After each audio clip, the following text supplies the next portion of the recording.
Beijing hit back at Washington this week after the US State Department said that China was in a league of its own when it came to human rights violations. Washington was talking about China's treatment of its Muslim Uyghur minority, concerns rejected by Beijing.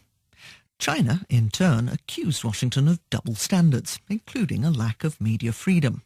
Nonetheless, it's China that regulates the internet most fiercely, creating what's become known as the Great Firewall of China, which limits access to certain Western websites and search engines. But there is a way in which some Chinese people get the news out from under the noses of the authorities, and their method is a surprising one. Here's our China media analyst, Kerry Allen.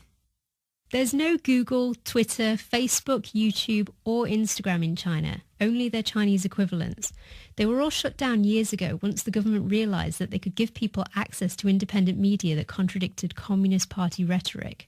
But there is LinkedIn, the website for headhunting and posting your CV and work-related updates. It's even managed to thrive in recent years. And it's remained uncensored, largely because it indirectly helps the Chinese government grow its soft power by offering companies the chance to connect with associates and expand their business operations overseas.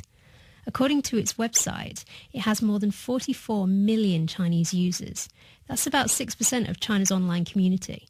And that's quite significant when you factor in that it's largely only of interest to Chinese people with an international focus who are predominantly English-speaking. LinkedIn created a Chinese version of its website that suspended some functions while ensuring that it doesn't look too different to how it does in the rest of the world. When Chinese users log in, they can still enter basic information about themselves, search for users to connect with or upload their CVs. But what they can't do is write blog posts, upload images or videos, and they can't see public posts by other users. And because they can only exchange messages privately, the government doesn't need to worry about users broadcasting sensitive information to a mass audience. But the Chinese authorities seem to have not noticed, or at least have done nothing about, the fact that LinkedIn has become an important tool for Chinese users to reach out and talk to people in the West. Users are less suspicious of their messages being read by the authorities than they would be with a domestically created app, and it's largely trusted as a private method of exchanging information without direct government intervention, and with less risk of being brought in for questioning. So for many activists who live in a country saturated by Chinese social networks and Chinese mobile apps, it can be a lifeline to the external world. Now, my role at the BBC means I'm one of the people lucky enough to receive these private messages.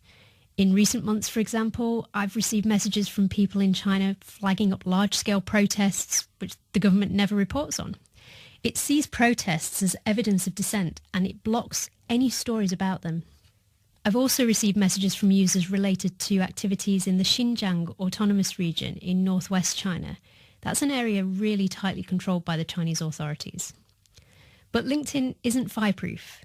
The Chinese government can, and sometimes does, suspend or delete accounts if it suspects their owners to be anti-government.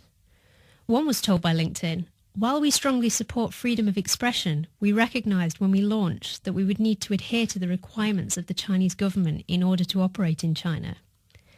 And there is, of course, always the possibility that LinkedIn as a whole may yet become the latest social network to be blocked by the Chinese authorities. And at least one new Chinese competitor is looming on the horizon.